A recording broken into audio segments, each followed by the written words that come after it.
pajak masukan yang mereka bayarkan ketika melakukan pembelian.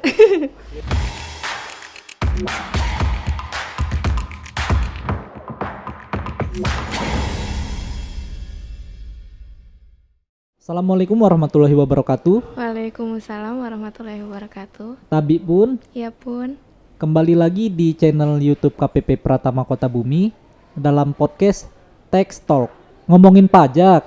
Jangan dibawa pusing, say. Oke, seperti yang saya bilang tadi, hari ini kita akan ngebahas PKP atau pengusaha kena pajak. Nah, untuk memulai mungkin bisa dijelasin dulu, Mbak, pengertian dari PKP itu apa sih? Oke, jadi kalau melihat dari definisi di Undang-Undang Pajak Pertambahan Nilai dan perubahannya di Undang-Undang HPP, PKP atau pengusaha kena pajak itu adalah pengusaha yang melakukan penyerahan barang kena pajak atau jasa kena pajak. PKP ini bisa orang pribadi atau badan atau bahkan instansi pemerintah juga bisa. Oke, berarti PKP itu pengertiannya pengusaha yang menyerahkan BKP atau barang kena pajak atau JKP kepada pihak keduanya gitu ya, Mbak ya. Benar. Oke. Nah, siapa aja sih Mbak sebenarnya yang wajib untuk dikukuhkan menjadi PKP? Apakah itu semua wajib pajak bisa tuh jadi PKP atau ada persyaratannya? Jadi yang wajib untuk dikukuhkan sebagai PKP adalah pengusaha yang menyerahkan BKP atau JKP tadi atau melakukan ekspor BKP JKP dengan nilai tertentu. Jadi nilainya adalah di atas 4,8 miliar setahun. Itu adalah yang wajib dikukuhkan.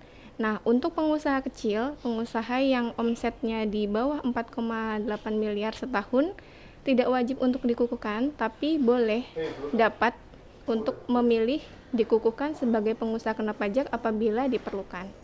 Oke, jadi wajib pajak yang wajib dikukuhkan sebagai PKP itu adalah wajib pajak yang omsetnya di atas 4,8 miliar ya, Mbak ya? Benar. Iya, tapi kalau misalnya wajib pajaknya omsetnya dalam setahun itu masih di bawah 4,8 miliar, itu boleh juga untuk ditetapkan ya, Boleh apabila diperlukan. Tapi berarti pilihan ya, Mbak ya. boleh memilih. Nah, Ya. kalau untuk pengusahanya, Mbak, itu keuntungannya dikukuhkan sebagai PKP apa sih, Mbak? Oke, jadi wajib pajak yang dikukuhkan sebagai PKP itu biasanya wajib pajak yang eh, mau bertransaksi dengan instansi pemerintah. Jadi instansi pemerintah biasanya hanya akan bertransaksi dengan PKP. Jadi salah satu persyaratan untuk ikut tendernya adalah mereka harus PKP terlebih dahulu. Itu benefit yang pertama. Kemudian ketika mereka sudah dikukuhkan sebagai PKP, mereka bisa mengkreditkan pajak masukan yang mereka sudah bayarkan ketika pembelian. Jadi ketika mereka melakukan pembelian untuk produksi, mereka sudah membayarkan pajak masukan. Nah, pajak masukan ini bisa dikreditkan atau mengurangkan PPN yang harus mereka bayar ketika mereka melakukan penyerahan. Nah, apabila pajak masukannya ini lebih besar dari pajak keluarannya, itu juga mereka bisa mintakan untuk restitusi atau kompensasi PPN ke masa pajak berikutnya, seperti itu. Oke, berarti keuntungannya pengusaha untuk dikukuhkan sebagai PKP itu yang pertama untuk dia transaksi dengan rekanan instansi dengan pemerintah instansi ya. pemerintah. Karena kan instansi pemerintah itu wajib bertransaksi dengan PKP ya, Mbak ya. Benar. Kemudian yang kedua itu dia bisa mengkreditkan pajak masukan dan juga bisa mengajukan restitusi ya. Benar. Atau bisa mengkompensasi ke masa pajak berikutnya ya. Benar. Nah, kemudian misalnya Mbak, pengusaha udah di atas 4,8 miliar nih. Dia pengen dikukuhkan sebagai PKP. Itu syaratnya apa aja, Mbak? Oke, jadi seperti yang kita bahas tadi, PKP itu bisa orang pribadi, bisa badan, bisa instansi pemerintah ya. Jadi kalau orang pribadi mau mengukuhkan diri sebagai PKP, bisa mengajukan permohonan pengukuhan sebagai PKP. Formulirnya bisa diunduh di pajak.go.id atau bisa minta juga ke KPP terdaftar. Untuk orang pribadi, persyaratan atau dokumen yang harus dilampirkan adalah fotokopi NPWP dan fotokopi KTP. Untuk wajib pajak badan itu selain fotokopi NPWP badan dan fotokopi NPWP KTP seluruh pengurusnya, ada juga tambahan yaitu dokumen akta pendirian atau AHU atau akta perubahan kalau ada perubahan seperti itu, atau dokumen penunjukan cabang kalau memang dia wajib pajak badan cabang. Nah, untuk instansi pemerintah mungkin selama ini jarang ya instansi pemerintah yang PKP, tapi kalau ada instansi pemerintah yang mau mengukuhkan diri sebagai PKP, selain NPWP instansi pemerintah dan NPWP KTP pengurusnya, KPA atau bendaharanya, juga ada SK bendahara atau KPA yang harus dilampirkan juga.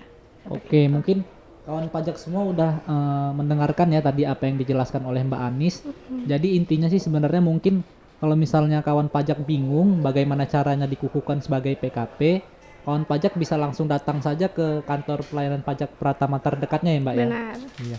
Nah kalau misalnya sudah dikukuhkan sebagai PKP Mbak, itu hal apa sih yang harus dilakukan oleh wajib pajaknya? Jadi ketika wajib pajak mengajukan pengukuhan sebagai PKP, prosesnya itu ada 3 proses. Yang pertama adalah pengukuhan PKP itu sendiri, yang kedua adalah pengajuan sertifikat elektronik sebagai pengganti tanda tangan ketika mereka membuat faktur, dan yang ketiga adalah aktivasi akun PKP untuk mendapatkan password yang bisa mereka gunakan untuk permintaan nomor seri faktur, pembuatan faktur, upload faktur, dan sebagainya, serta pelaporan SPT masa PPN. Nah, 3 proses ini bisa diajukan permohonannya dalam satu waktu. Jadi, datang ke KPP, bisa mengajukan 3 formulir ini. Nanti kalau sudah diproses, wajib pajak menginstal aplikasi namanya e-faktur desktop.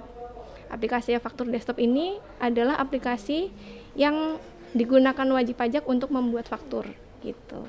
Oke, berarti dari yang dijelaskan oleh Mbak Anis tadi, yang pertama pastinya kita harus mengajukan PKP dulu. Benar, ya Mbak ya, PKP KPP, dulu. kemudian sertel, selanjutnya apa tadi Mbak? Sama aktivasi akun PKP. Aktivasi akun PKP ya. Kemudian nanti kalau misalnya masih ada kebingungan dari wajib pajaknya, itu pasti bakal dijelaskan ya Mbak ya di nanti kantor. ketika proses aktivasi akun PKP itu kan ada petugas yang visit.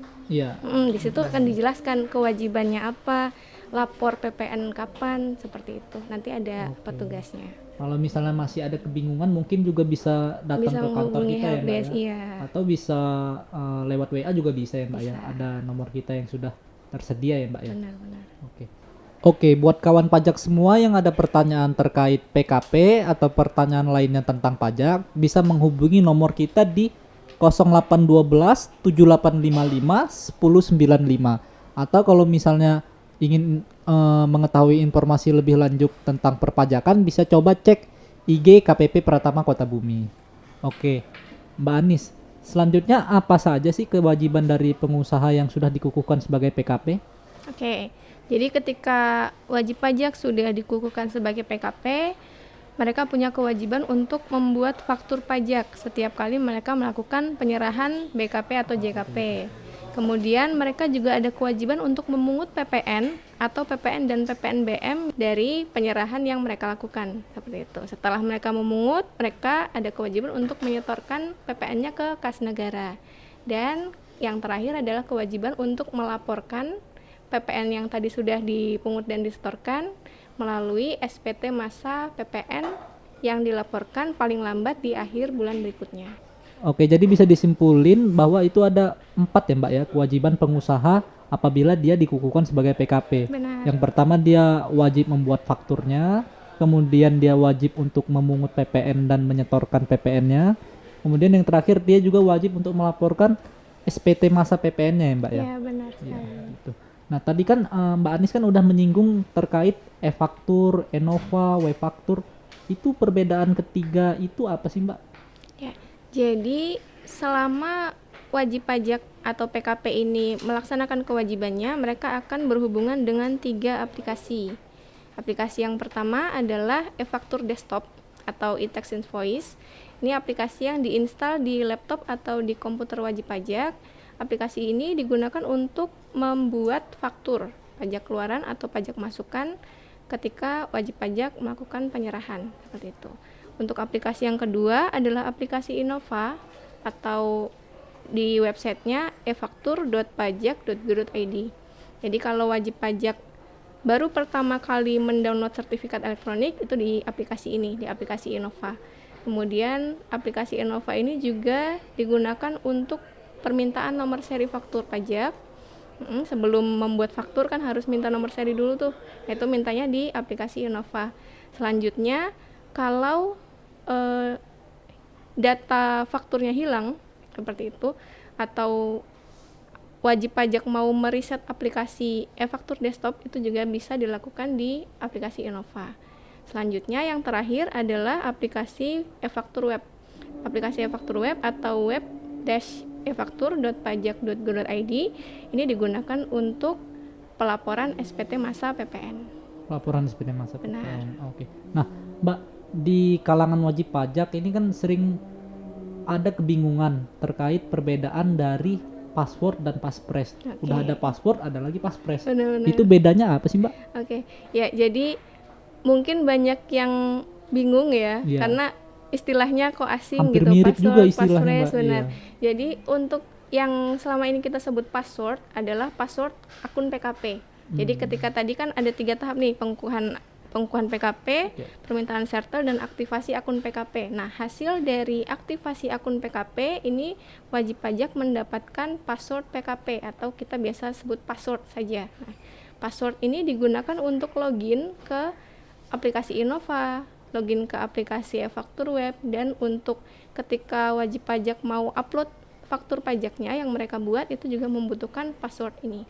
Nah, sementara untuk passphrase ini adalah password yang digunakan untuk membuka sertifikat elektronik. Jadi hanya satu itu kegunaan passphrase.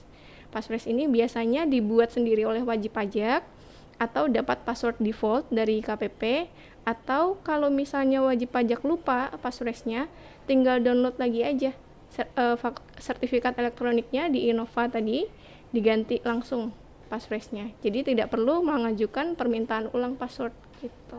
Oh gitu. Jadi untuk yang password itu hasil dari pengaktifan akun PKP Benar, tadi, Mbak ya. aktivasi akun PKP. Kemudian itu digunakan untuk masuk ke Innova ya. Kemudian web faktur juga pakai itu ya, Mbak ya. Iya. Cuman kalau misalnya passphrase itu dapatnya dari sertel, benar Iya. gitu, Mbak ya. Dari sertel. Kemudian kalau misalnya kita lupa passphrase-nya apa, itu bisa di-download lagi ya, sertel barunya ya, Mbak ya, berarti ya. Tinggal download sertel baru dan diubah langsung di situ. Diubah langsung di situ. Oke. Oke, kawan pajak semua, itulah tadi pembahasan kita terkait PKP. Kalau misalnya ada pertanyaan terkait PKP, bisa langsung datang ke kantor pelayanan pajak Pratama Kota Bumi, atau bisa hubungi nomor di bawah ini atau di description box, atau bisa juga berkunjung ke Instagram kita di @pajakkotabumi. Terus saksikan Text Talk dengan narasumber dan tema yang berbeda. Ngomongin pajak, Jangan dibawa pusing, say.